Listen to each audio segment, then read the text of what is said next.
What do you Brett got? Penager, welcome to the podcast, my friend.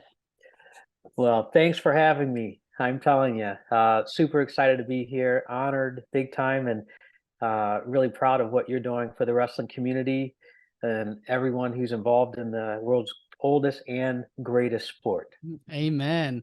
I was reading your blog and noticed that you're a fan of Og Mandino. That's one of my guys.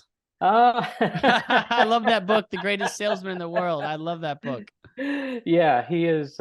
He, among many authors, are just timeless in the wisdom that they can support us in, whether it's in wrestling, outside of it, for life. Period. So, good to know we have a common friend. For sure. And you've had a very interesting career of business, of coaching, and wrestling. Let's just start at the beginning, though. How did you get involved with the sport?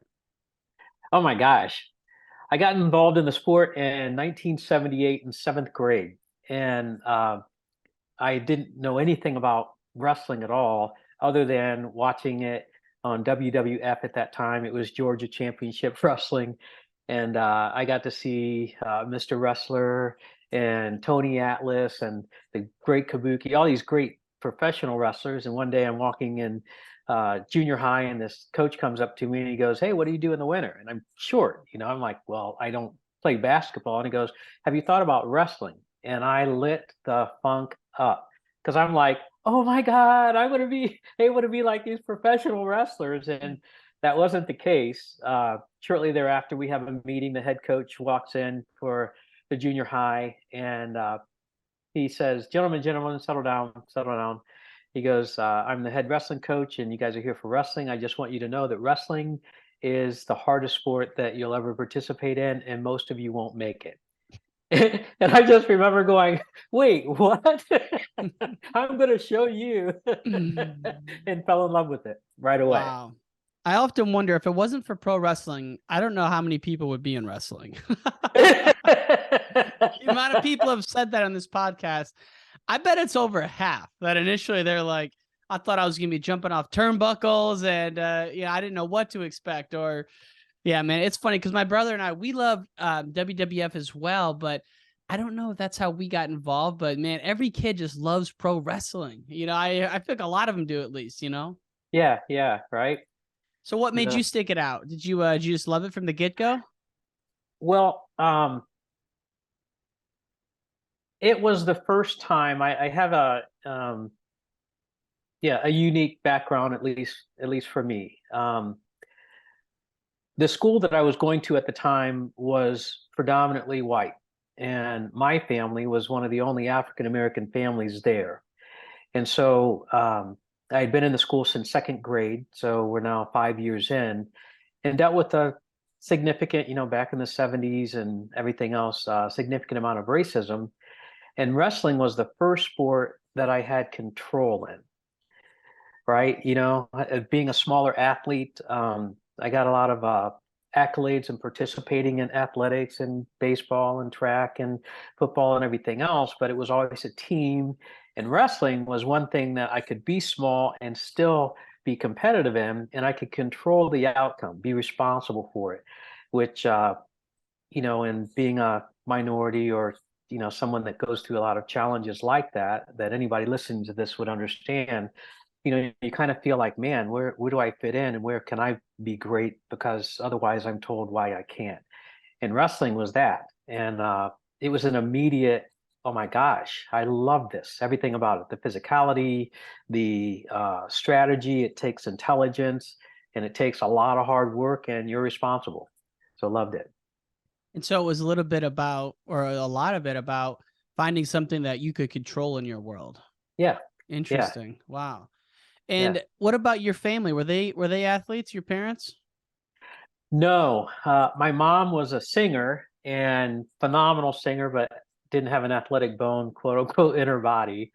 My dad, he was athletic, but he grew up on the mean streets, right? So he did a little bit of swimming, but he was never really involved in competitive athletics in high school or junior high or anything. He went right out of high school into the army, and um, anyway, didn't know that much about it, but uh, a good athletic, you know, um, yeah, undercurrent is Sure. through my being, right?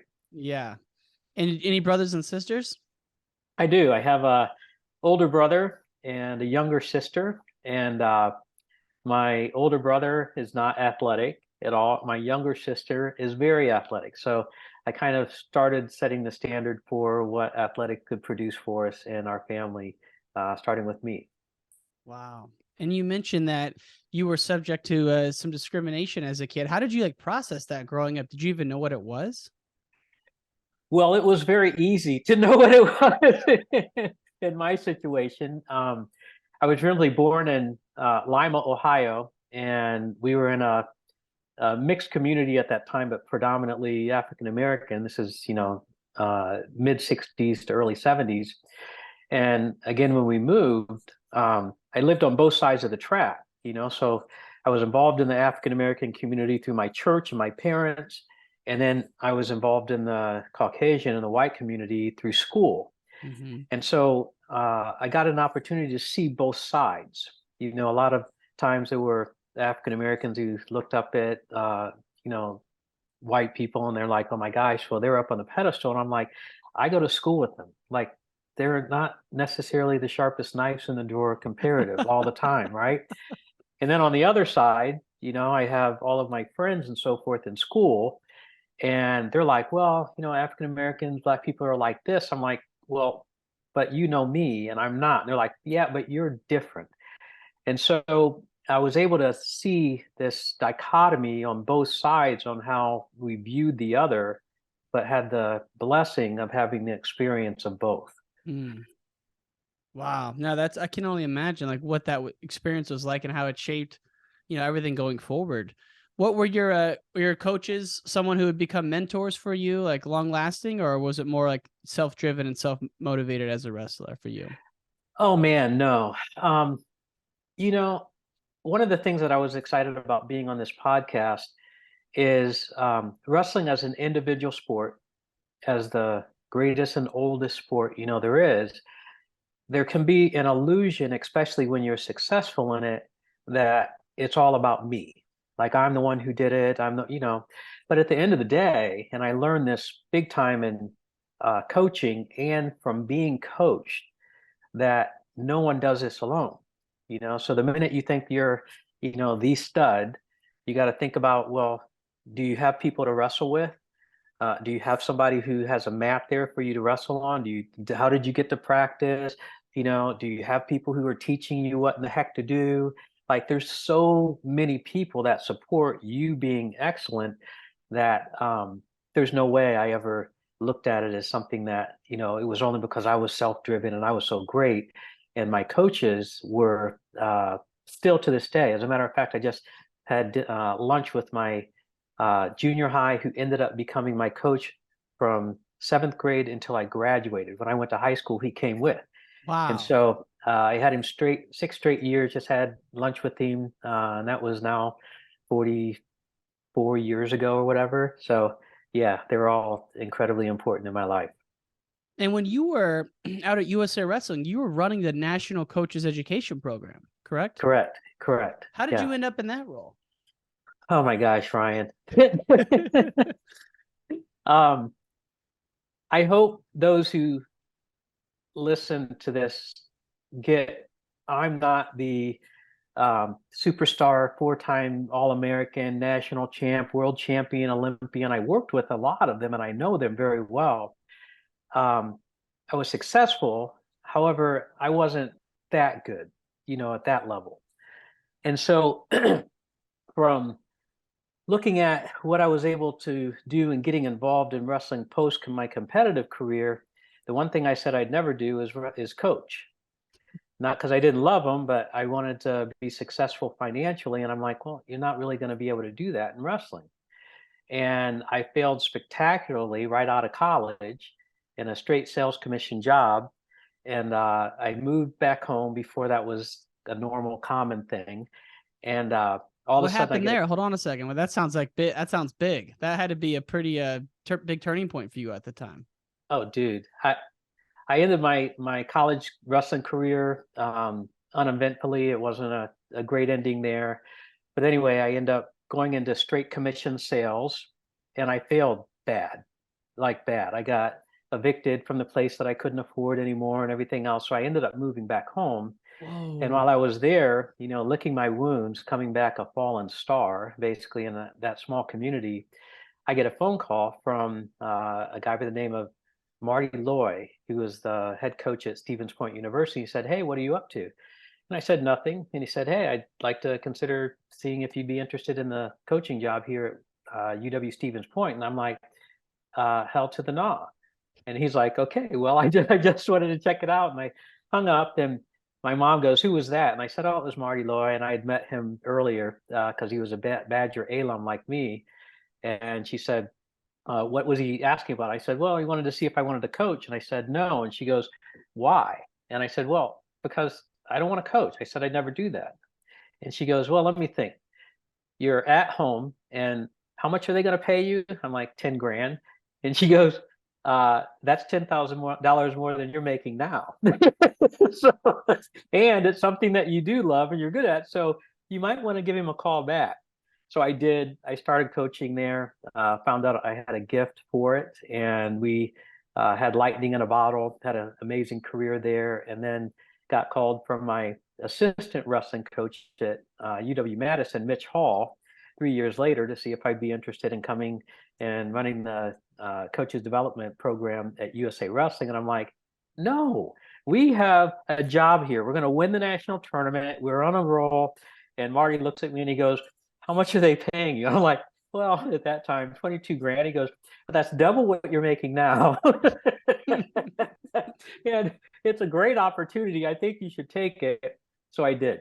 And for the decade from 90 to 2000, I was at USA Wrestling and UW Stevens Point for 3 years, USA Wrestling for 7. Wow.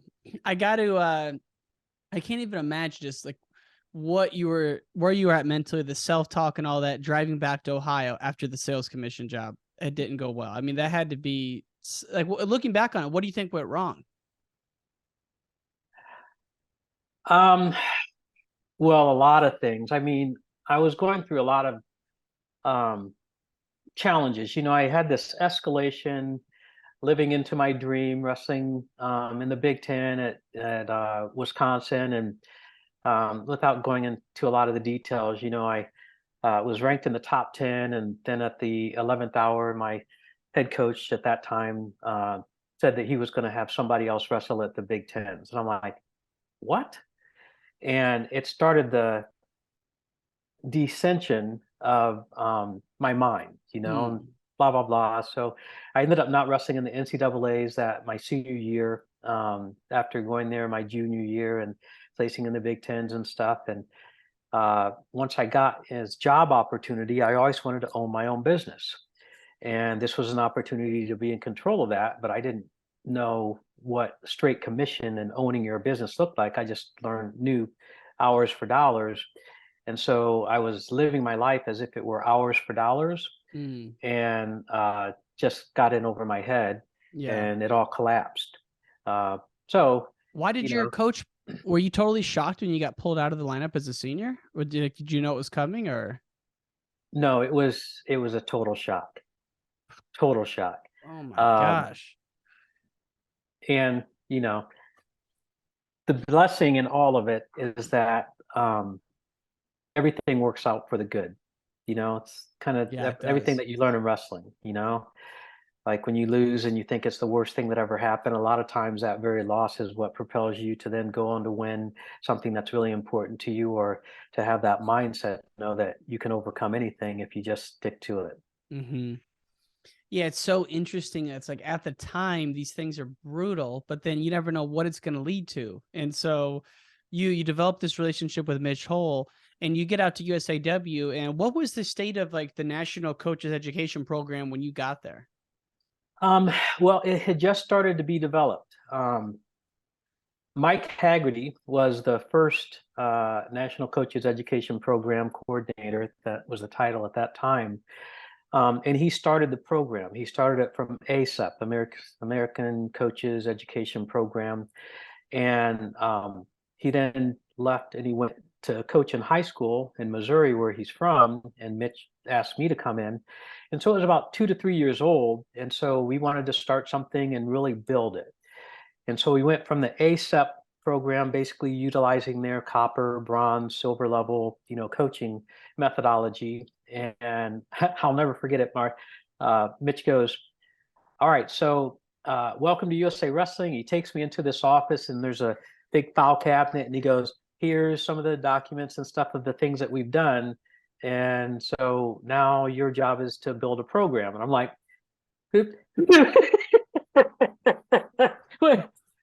what am I supposed to do? He goes, well, like I said, you can look through this and, you'll figure it out. And so I went through the process of thinking backwards, which then became the same type of thing you do. You have a goal for being a state champion or an All-American or a national, and you work backwards and said, okay, so what would it look like to have the best program in the world? And so I started learning from people who had some really strong coaches education programs and learned from the best coaches that we had and developed the program to where it's at today. So I have you to thank for all those copper classes I had to do back in the day. Yes.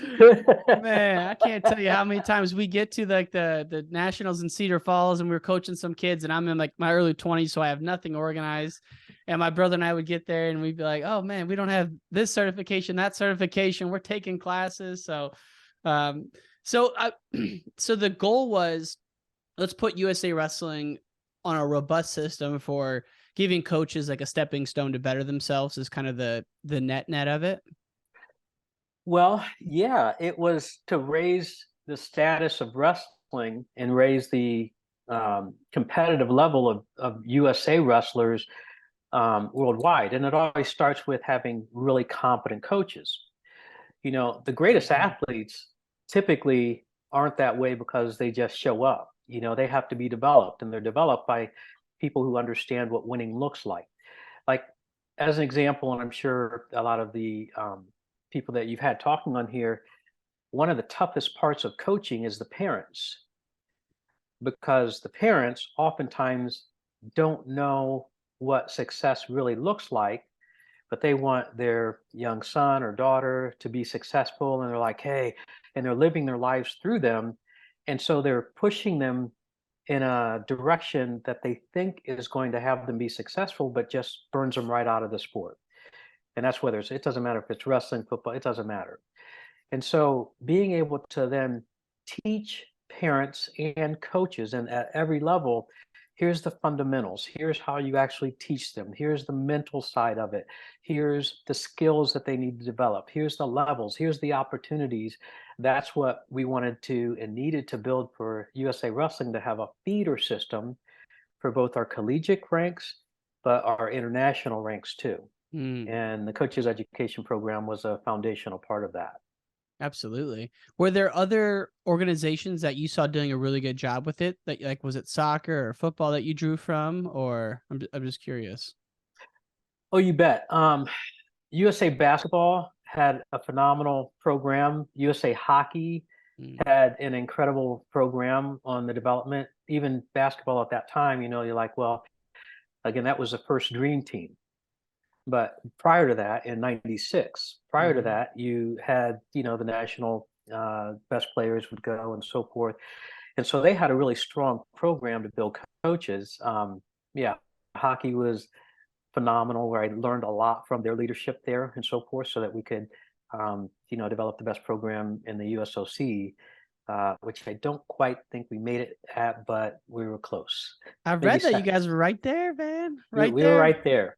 The crazy thing about USA Wrestling is that in the early 90s, they were going through a lot of financial troubles and maybe weren't going to make it, from what I hear, like in like 90, 91, somewhere in there. Yeah. And it was like guys like Art Moratori that stepped in and kind of saved it. And then so you got there, it probably changed a lot from 93 to 2000 in terms of the advancement. Well, big time. I mean, we won the first world championships that the US team had ever won in 95. Prior to the 96 games, and then they recently just won it 2 years ago, I believe, right? So anyway, it was a golden era of a lot of stuff. You had John DuPont, who was tragic later, but at that time, starting Foxcatcher, which became even more powerful for wrestlers to compete and get paid than what Art Martori had set up with Sunkiss Kids. And then you Mhm. had both of them being able to support even more wrestlers at the highest level. So it was a fantastic period, big time for USA Wrestling. Yeah. And when you were out there, did you have a chance to go to Atlanta in '96 and Oh, you watch bet. that? That You had to be bet. special. Oh man. Yeah, I was a assistant coach at the training center for that whole duration of time that I was there, and supporting Bruce Burnett and supporting Steve Frazier, who came along, and our Roy Oliver, who was our developmental coach at that time, and so forth. So Roy pretty Oliver much, was the developmental coach? yeah. I didn't know that. Oh my gosh, I met yeah, him like man, must have been probably like 8 years ago now, 10 years ago now, but down in Southern California. And that guy is at the time, like he was one of those guys that was old, like quite a bit older than the rest of us. And you didn't really know like was what he telling you like what actually happened. And then you meet some other guys who knew him when he was younger and they're like, oh no, Roy was legit. Like he was the real deal, but he was just like so stoic in his advice. And you're just like, man, he knows everything. How does he know all of that? And then yeah, yeah, over time, you're like, oh man, we were blessed to have Roy. Like he was legit. yeah, yeah, and still is, right? I get Yeah, it, you seriously, know? man. But like everyone has that coach where it's like my middle school coach is the same way. Louis Montez, shout out Louis Montez. He was a wrestler in like the '60s and '70s, and that was like so far for us to even think back. You're like, man, I don't even know if I believe half these stories, But turns out that most of them probably were true. And Coach Oliver was very similar. So wow, I didn't know you were working with him. So you're Yeah. doing a lot of things when you're out at USA Wrestling. Oh my gosh, it was one of the, if not, I would say one of the most just fantastic time periods of my life. Like fantastic. I get a chance to travel all 50 states as a result of my role, to going state to state and holding coaches education courses, and um, be able to learn a ton all along the way, do something that I loved, Hmm. wrestling, and gain a lot of expertise on what it really looked like to be the very best. So even though I didn't do that personally, what I realized is why. And I saw the mindset and the work ethic of the Brands brothers and Dave Schultz and what that looked like, and just all of that. So a magical time period. Man, what you just said is so true. Like, I was talking to my buddy about this the other day. Knowing what I know now about performance anxiety, mental improvement, like visualization, self talk, like now knowing all this just from reading and from doing all these interviews, I look back at when I was in high school and I didn't have a chance. Like, I had no confidence. I was nervous. I didn't know how to handle any of it. But it's like, to your point, once you interview people who have done it, then you can see, oh, it is possible. And here's what I was doing wrong. And I'm guessing that you applied a lot of that to what you did in business around 2000 when you made the jump into the back to the business world. Yeah, absolutely. Wrestling is, there's so many things that are so phenomenal about it, but at the end of the day, one of the most powerful things, at least for me, that I learned from coaches and everything else, is at the end of the day, you're responsible, Mm. right? You'd like to blame the ref. You'd like to say, I got screwed on a call. You'd like to say, well, my coach should have done something different. All of the, if I were in a different side of the bracket. But at the end of the day, you still have to compete, and two men enter, now two people, one woman, whatever, two people enter and one leaves victorious. And that's going to be a function of your mindset and your skill and your preparation and your work. And so in business, it's the exact same thing. you know uh, Being a business owner was a dream of mine ever since being a young child, but it's the hardest thing in the world to do because 90+% of businesses fail. And those that are in the 10% that do make it, they fail within the next 5 to 10 years. So very few make it. Hmm. That's perfect as a wrestler because very few of us even get on the mat to compete in something that's so hard, that you have my props if you never started on a team, but you wrestled. I think the tipping point is you have to have wrestled at least a month. Yeah. Yeah. Yeah. Yeah. Yeah. Then you're in the family, right? Yep. Yep. That's right. Oh man. So what? So talk us through it. So it's 2000. You've been at USA Wrestling for a while, and what was the move that you went to from there, and how did you make that jump? Oh man. Sure. Um, Not surprisingly, my best friend is a wrestler. And when we were growing up, we met in high school. When we were growing up, we just always said we were going to do something someday to change the world. We had no idea what that would be, but we just had that connection. And he ended up becoming a chiropractor Hmm. and one of the world's greatest chiropractors ever in its history, short history. It started in 1895. And I went the coaching route and got involved in USA Wrestling. And so was able to bring him into the fold through our mutual connection. And he became the first chiropractor of a US team, Olympic team in 96, and then carried forward 95, 96, and then still currently, there's a lot of chiropractors in sports today. Well, when we had always looked at working together, 2000 comes around, we'd get together every year. You know, we were obviously working together, me as a coach at USA Wrestling and him as a chiropractor for our teams. And he goes, I think I found a way that we can work together. And he had a practice management company that was growing. And he's like, uh, I have to work my job because he was still a full time practitioner. And he goes, but I think based on your skill set that you could come in and run the company and we could blow it up. And I'm like, let's do it. And so in 2000, we said, let's do it. I had done everything I could pretty much in USA Wrestling. It was a great opportunity to finally live full out into my entrepreneurial dreams. And the company blew up. In less than 2 years, we went from zero to the second largest practice management company in the profession. And as the company blew up, our friendship imploded. And No. so, oh yeah, yeah. Oh, so many times I've heard that with partnerships in business.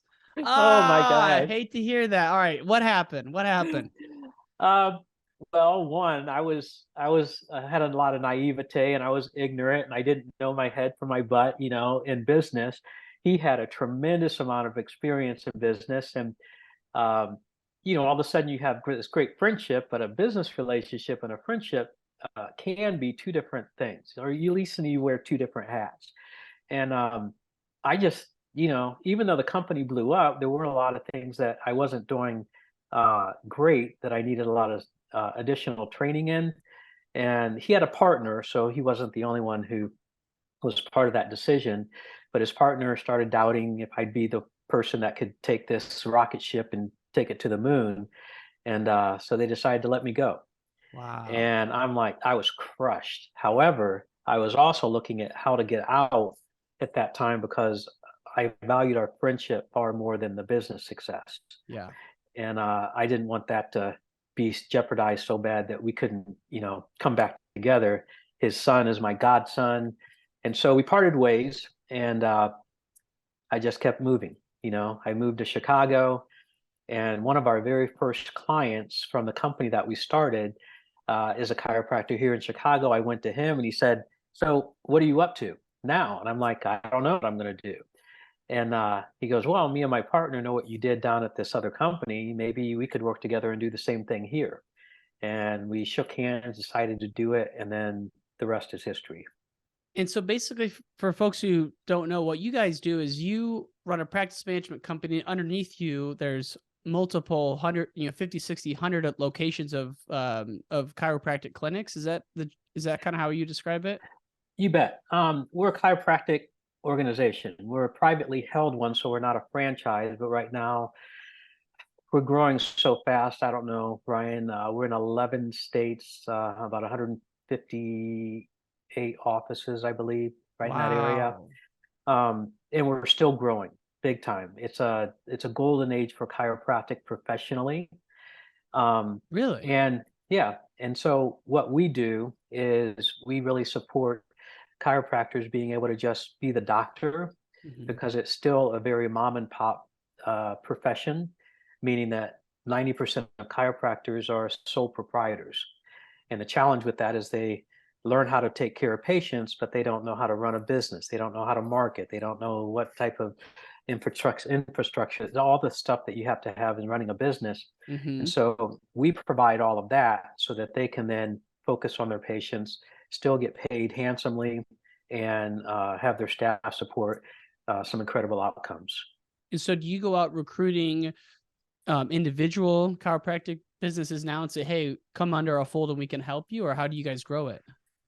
Um, well, and it's twofold. We have what's called de novo, and de novo is when you open up an office on your own, you sign the lease, you do all the build out and everything, and now you're leasing this space that's a Chiro One Wellness Centers. What we've been doing over the last 4 years is acquiring or acquisition, Mm-hmm. consolidation.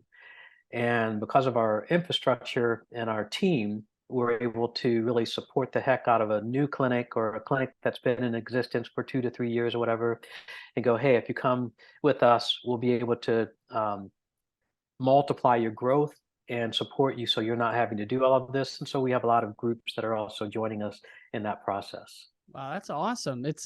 I mean, I'm interested in this because I'm from the Quad Cities, which Palmer Chiropractic is in Davenport. So, Yeah, yeah, growing up, everyone knew about Palmer, and I think that's where it was invented, maybe even. it is. Yeah. So tons of chiros in the Quad Cities where I'm from, and I was just always fascinated by it as a kid. And did you have any experiences with chiros, or is this just something you fell into through your friend, and that's kind of been your career?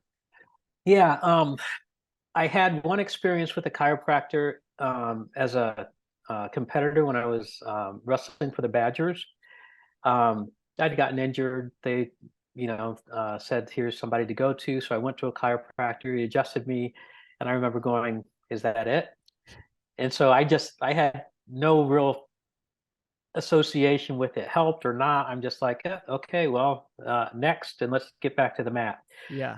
Fast forward when I learned more about it, and then I saw what his name is Ben Lerner. Dr. Ben Lerner was able to do as our team chiropractor for our athletes with Tom and Kurt Angle and Terry Brands and Bruce Baumgartner and all of those legends at that time, and still legends today.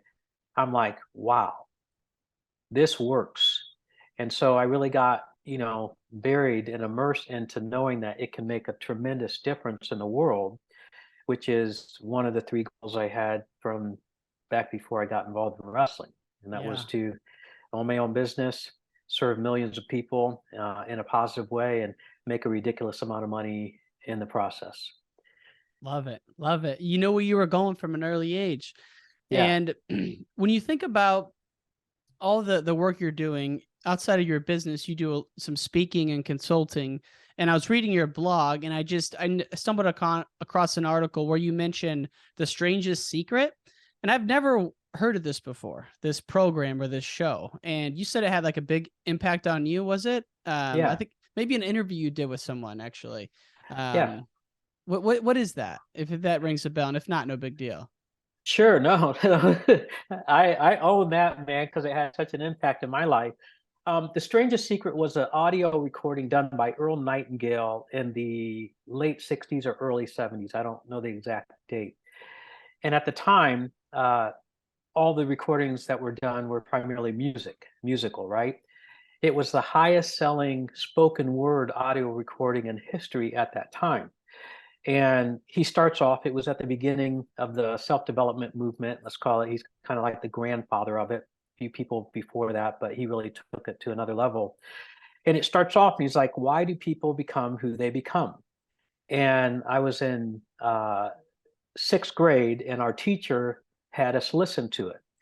And you can look it up on YouTube now and just type in Earl Nightingale, The Strangest Secret. And so I was listening to it, and he starts walking through it. And at the end of it, he finally goes, you become what you think about most of the time. And I go, oh my gosh, I'm going to become a chick? Because at that time, I just hit puberty, and I was like lit up about this opposite sex that went from fun to play with to, ooh, this is nice, Right. Butterflies. Yeah. Hands are Yeah, sweaty. everything. Absolutely. Um, It's but such I an realized that important wasn't thing going to though, be the right? case. Yeah, Like what you yeah, think about is like what Yeah, and there's so many ways to skin that cat, but it's just it almost kind of scares you a little bit. You're like, man, I need to stop being so negative or stop so whiny in my mind, because then you're like, that's probably coming out, and most of the time we try to be positive, but everyone can slip into those ruts and valleys. Amen. Amen. Wow. So you watched that as a middle schooler, and that had a big impact on you. Hmm. Yeah. Yeah. Wow. Yeah, and when you think about it, as you've looked back on it now, do you kind of boil it down to what are some of the lessons you take away from it? Like, be careful what you think about, or how do you use it today? Um, well, today, just like I learned in wrestling, I start everything backwards. I had a lot of early success because athletically I was, yeah, gifted. Just that Yeah. simple, right? And as a result, I was winning, so I really liked it, but I didn't know about planning and seeing it. And then I had a great mentor by the name of Johnny Nelson, who was a stud in high school at that time at my school in my school system, and we lived in the same neighborhood. And he started telling me about, what are your goals? I'm like, um, to win. He's like, to win what? I'm like, to win. I mean, what else is there? And so he started teaching me about setting a goal, and it was to be a state champion, and to back that into what you had to do it, and who you had to wrestle, and why you wanted to wrestle the best people because those were the ones you were going to have to beat in order to be the champion. I'm like, true that, true that.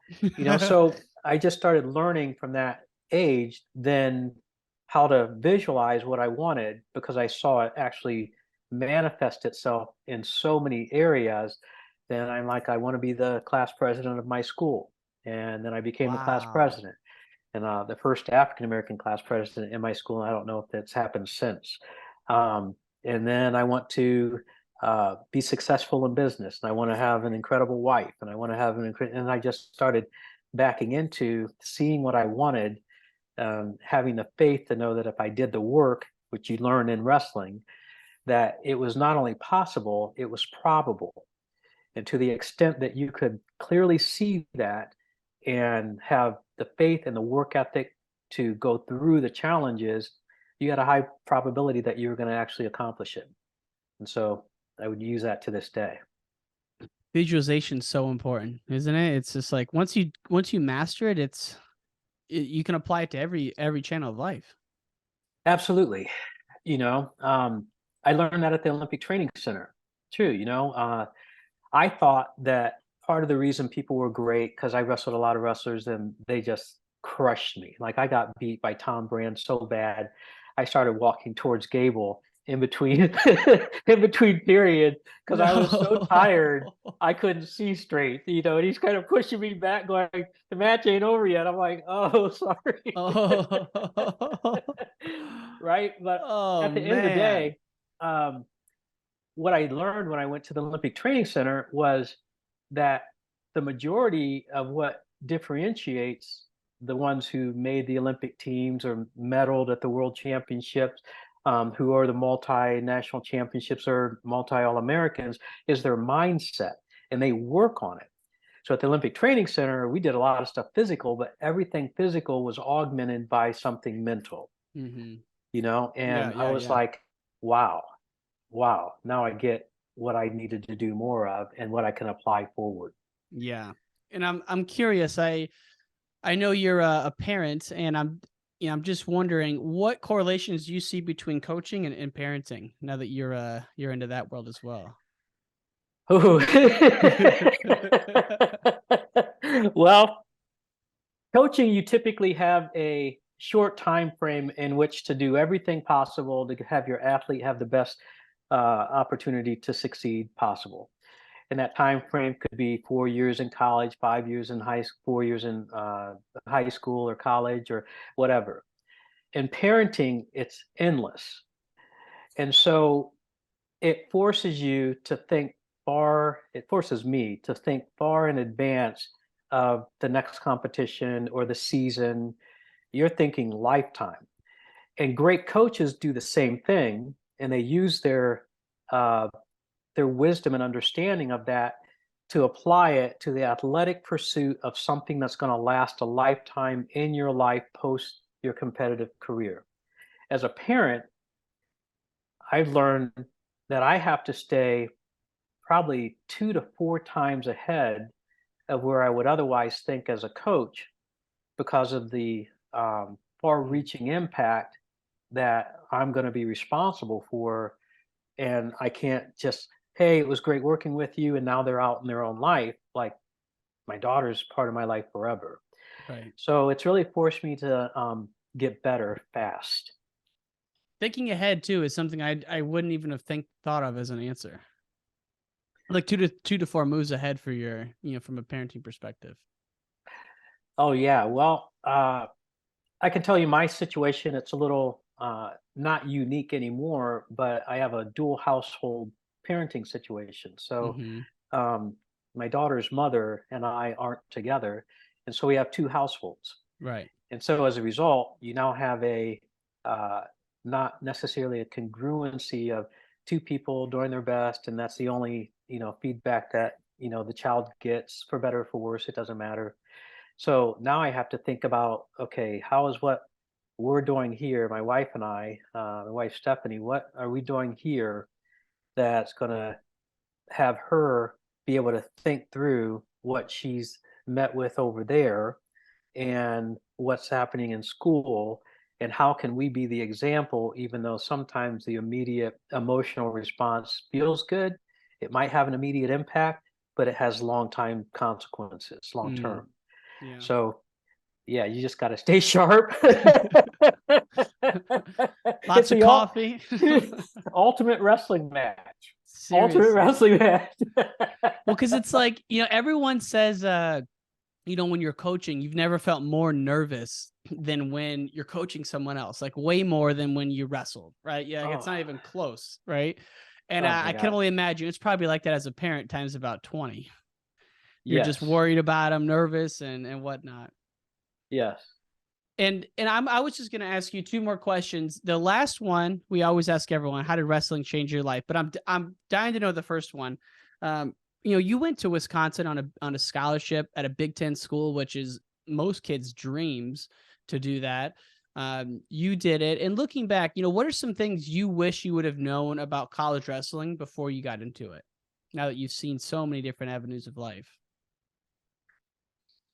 That I would have known about college wrestling. Was there anything like once you left Wisconsin, be like, man, I wish I would have thought of this, or I mean, because you coached at Division III, and a lot of people don't consider Division III, and I think it's just such an awesome avenue to have that. And I'm wondering, as you look back on your career, if there's anything that sticks out for any youngsters listening. You bet. Well, one of the things I wanted to be prepared for in this conversation is wrestling is a very small time period of our life. Like when you talk about, let's just use a average lifespan of 80 years, it's going to be in the neighborhood of a fourth or less at best, right? Like, I mean, if you Yep. have a 20-year career, it's like a Jordan Burroughs or our superstars. That's in the thousandth of 1 percentile of everybody who wrestled. Hmm. And if you look at the number of kids who go from high school that place at state or then go on to college, I've done the math on all of it. If you're an college athlete or you're an All-American in high school, you're in the thousandth or hundredth of 1 percentile of all of the other athletes that participated, wrestlers that participated in the sport. Wow. Not even including just your weight class.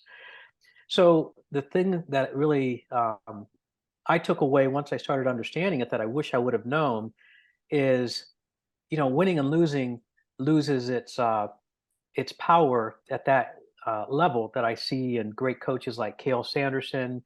Dan Gable was great at that, where they come at it from a how is this going to help your life, and just use wrestling as a way to train yourself to be the best human being possible, because you ain't going to be wrestling for flipping ever, and it's Right. going to be over before you shake your head sideways. And whether you go to the coaching route or whether you go through anything else, I was so caught up in winning and losing when I was in college that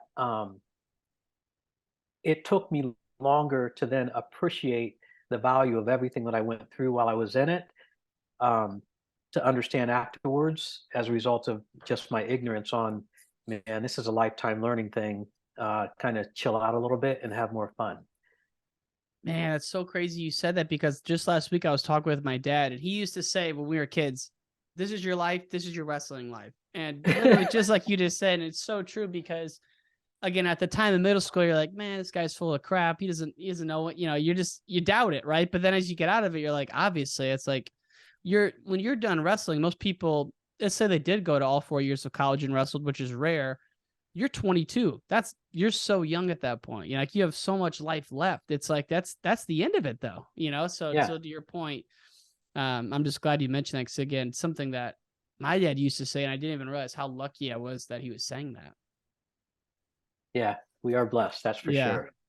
Now, Wrestling Changed My Life is the name of this podcast. I know it's had a profound impact on you, and you are such a perfect example of wrestling. Like the work you're doing in your business and your philanthropy. I mean, just you're spreading the good word of wrestling just by your own actions. But I'm just curious, like, what are some of the big things wrestling's given you? Well, I would say everything. I really would. Wow.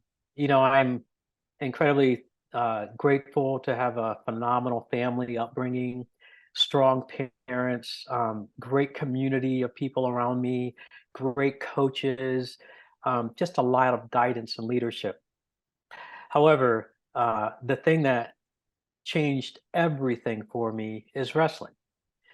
Because it was the synthesis of everything that it takes to be great in anything. Being responsible for your results and not blaming cause outside of yourself, and having the work ethic to put in the work that most people just quit on, having the ability to understand goal setting and the teamwork that's necessary and the support that you need to do it. So you're not a one man or one woman show. Um, all of the things that go into it, like when you get kicked in the teeth, punched in the nose, you get pinned, you get obliterated, you walk towards Gable instead of your own coach at the time because you're so tired, that you can still endure and continue forward.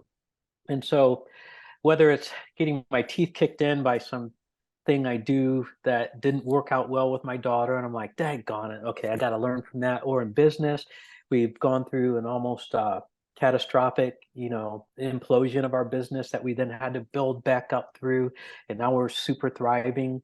But no matter what, in relationships, in business, in our physical health, in our mental health, in everything, the characteristics that it takes to compete, let alone be great in wrestling, are applicable unlike anything else that you'll do in your life.